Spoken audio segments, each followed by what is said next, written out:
saat ku berteduh,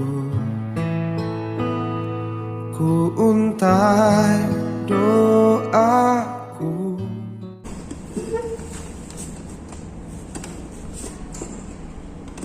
Mari kita berdoa.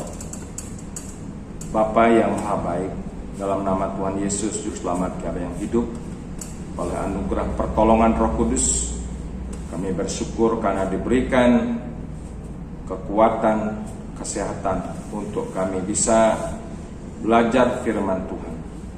Diterangi pikiran dan hati kami supaya kami boleh mengerti dan juga melakukannya dalam hidup kami hari lepas hari.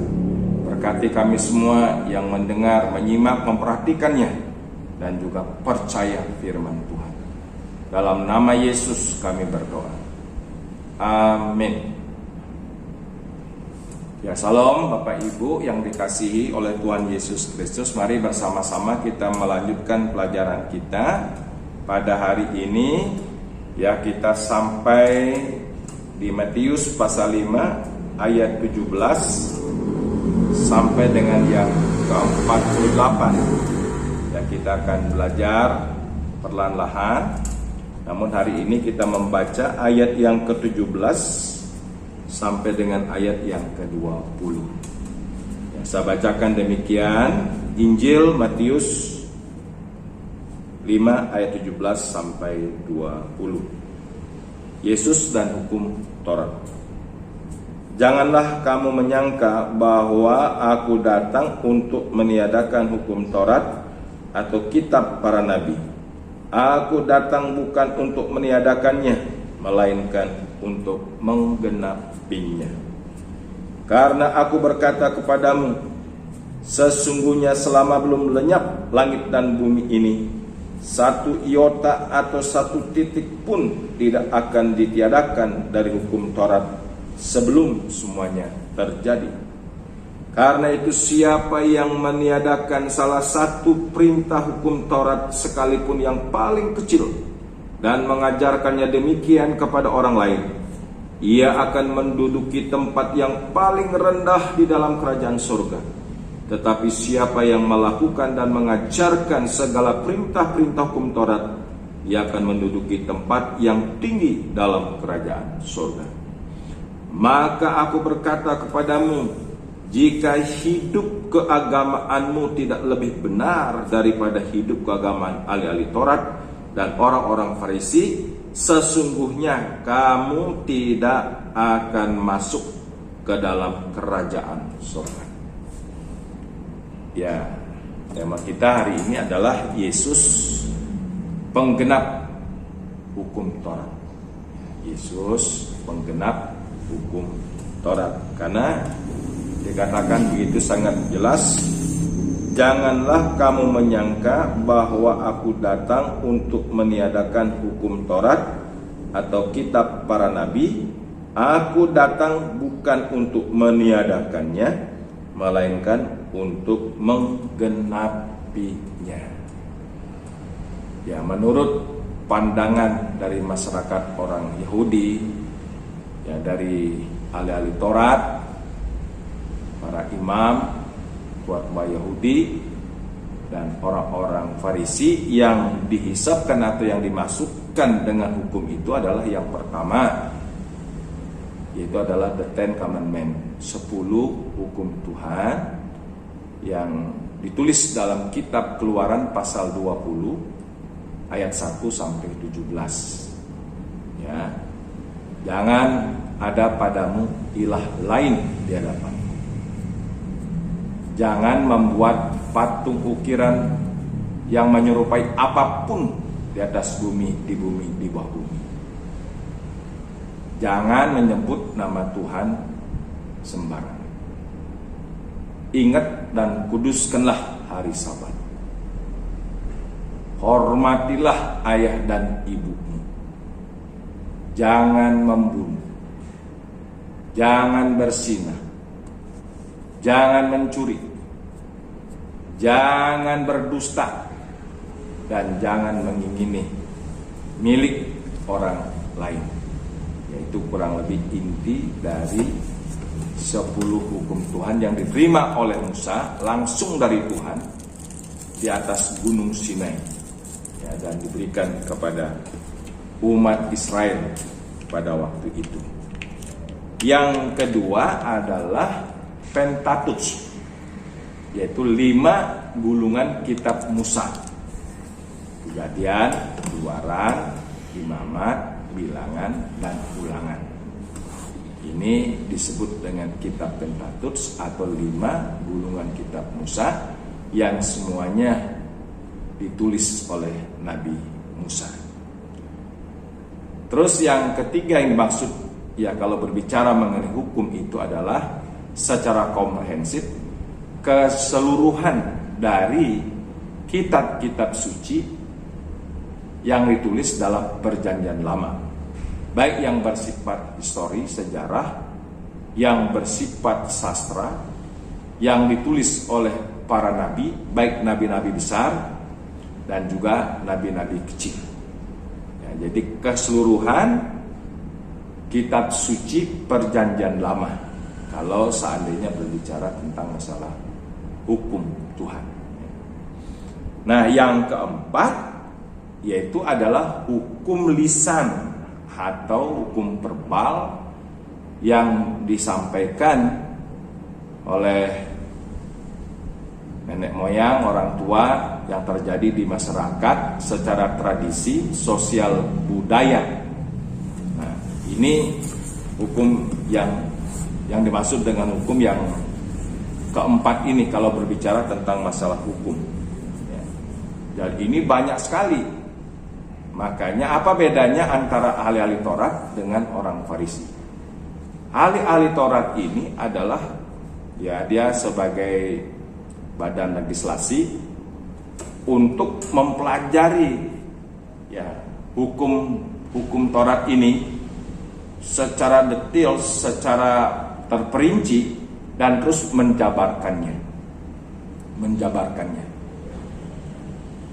Jadi yang termasuk adalah hukum secara verbal atau secara lisan ini.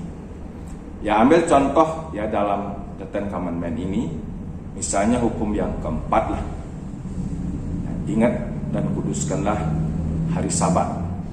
Jadi untuk menghormati atau mengkuduskan hari Sabat itu memang semuanya harus berhenti dari pekerjaan, tidak boleh bekerja. Dan di situ definisikan lagi apa yang dimaksud dengan kerja. Akhirnya digambarkan lagi yang termasuk kerja itu misalnya, ya, cuci piring termasuk kerja. Berapa banyak harus boleh nyuci piring dalam hari Sabat itu. Jalan kaki itu termasuk kerja. Berapa jauh bisa berjalan kaki pada hari Sabat?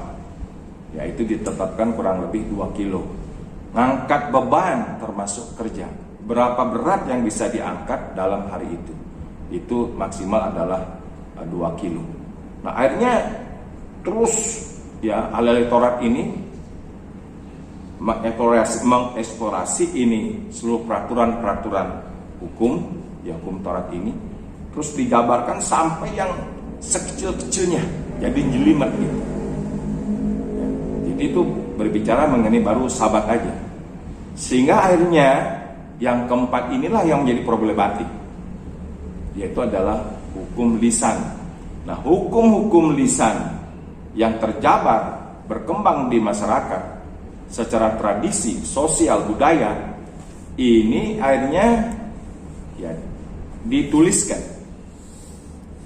Seluruh hukum yang lisan ini yang dapat ditulis itu namanya Mishnah, yang terdiri dari kurang lebih 6 bab. Mishnah yang kurang lebih 6 bab ini pernah diterjemahkan dalam bahasa Inggris, itu menjadi 800 halaman. Nah, kita bisa bayangin aja, 6 bab bisa menjadi 800 halaman. Buku yang berarti sangat tebal. Nah, dari tulisan-tulisan lisan, maksudnya dari hukum-hukum lisan yang tertulis ini, ya, disebut dengan Mishnah, kurang lebih 6 bab itu akhirnya ditafsirkan lagi. Nah, tafsiran dari Mishnah ini disebut dengan Talmud. Dalam kanonik Yahudi ada 12 jilid, dalam kanonik Babilonia itu ada 16 jilid. Nah, saudara bisa membayangkan aja problematik daripada hukum lisan atau verbal yang ditulis ini. Waduh, memang kerjaan itu ahli Taurat. Ya. Jadi artinya dia memang sebagai sebuah lembaga yang dikompensasi untuk itu. Dia masih punya kerjaan. Jadi kerjaannya belajar tentang hukum-hukum Tuhan ini sampai jelimet-jelimet, begitu luar biasa. Nah, orang Farisi ini adalah mempunyai tugas melaksanakan itu, seluruh tulisan hukum, ya, hukum Tuhan ini, ya, baik yang tertulis ataupun yang lisan. Jadi makanya Farisi itu artinya orang yang dikhususkan, diasingkan untuk menjalankan hasil kesepakatan dari tim para ahli Taurat ini yang telah menjabarkan dan menafsirkan itu hukum-hukum. Nah, dengan penjelasan ini aja kita sudah rasanya waduh, pening, ya. Sehingga akhirnya karena begitu banyak tulisan mengenai hukum ini, ya, kenyataan memang orang Farisi waktu Yesus datang itu ya seperti kuburan. Di luar kelihatannya begitu baik misalnya, tapi dalamnya penuh dengan tulang belulang.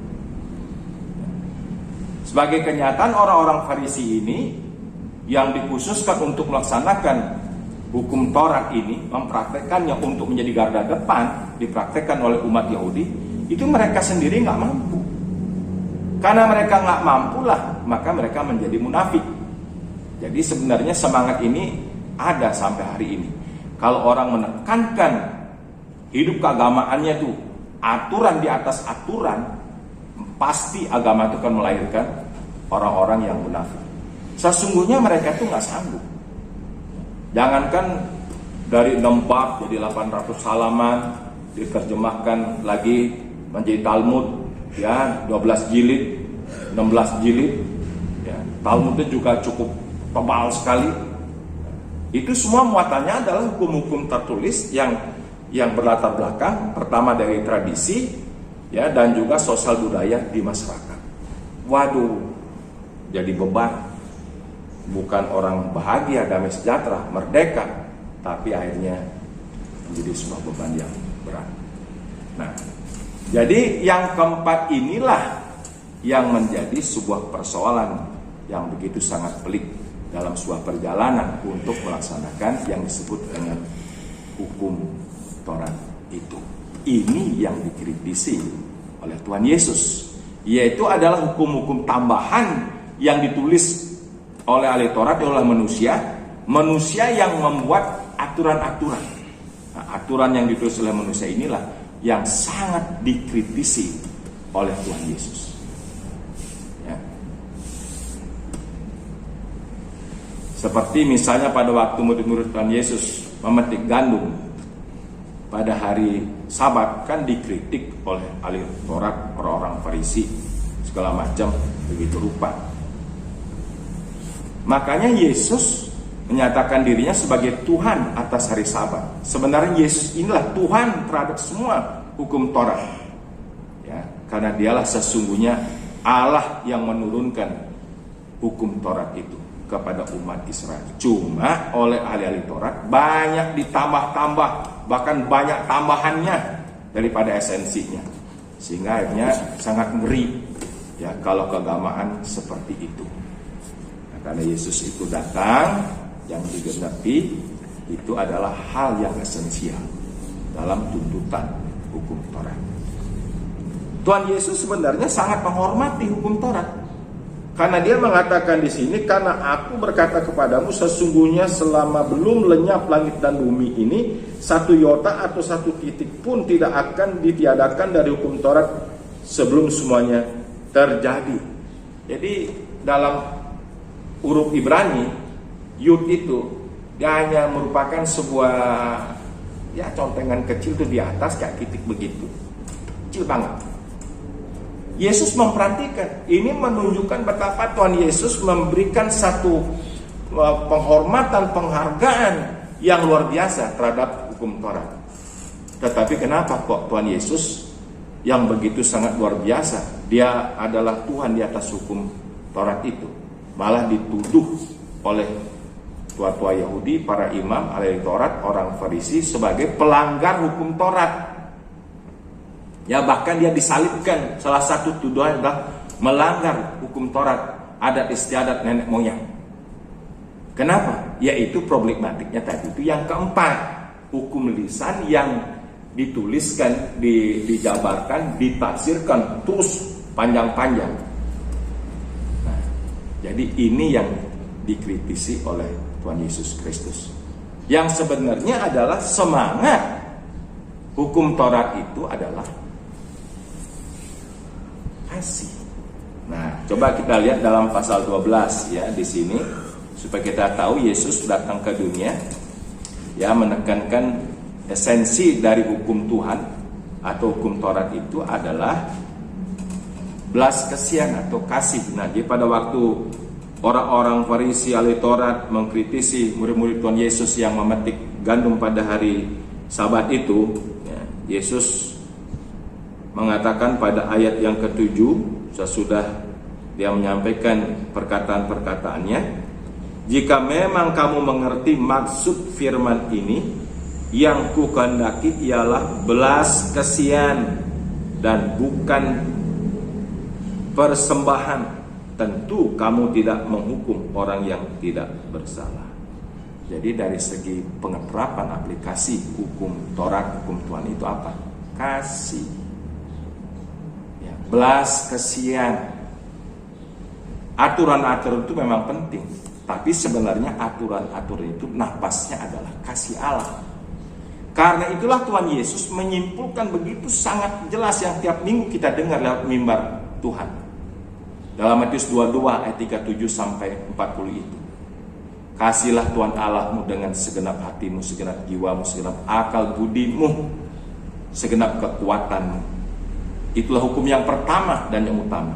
Dan yang kedua adalah yang sama dengan itu. Ya, jadi ini nggak bisa dipisahkan. Yang sama nilainya dengan hukum yang vertikal itu. Mengasihi Tuhan. Kasihlah Tuhan, kasihlah sesamamu manusia seperti dirimu sendiri. Ya. Jadi disinilah tercantum seluruh hukum Taurat dan kitab para nabi.